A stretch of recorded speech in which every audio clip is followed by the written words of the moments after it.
Hello, everybody, and welcome to your next C++ Made Easy HD tutorial.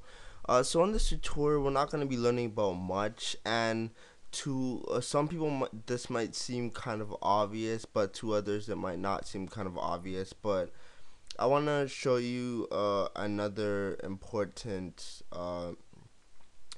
feature of classes and objects and stuff like that. Just to, okay, you know how we have types like we have integers and doubles and floats and all that stuff, right? Uh, as I mentioned in other tutorials and previous tutorials, I mentioned that whenever we make a class, like an entity class or whatever, that class is seen as a type.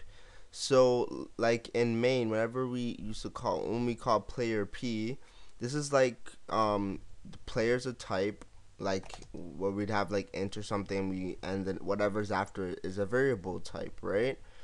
And so because our player is a brand new type, then we can also add the types to parameters, or we can have that as a return value too.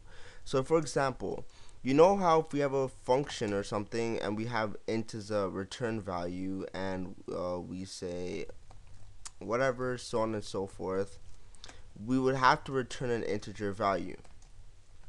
So the same way is that we can use classes as well and return values from classes. So we can say player and we can call a function, but the return value would have to be a player value, right?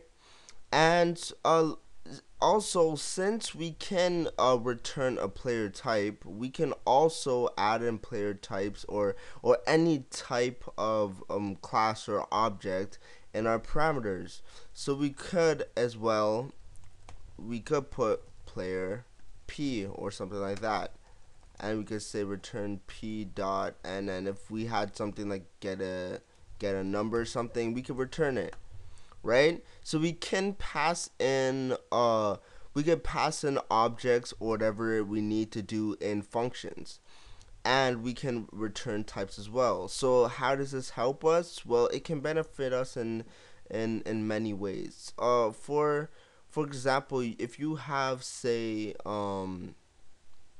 if you want to have a function or whatever, and you do damage or something like that, and you have, say, a player class and say you had an enemy class, you could say uh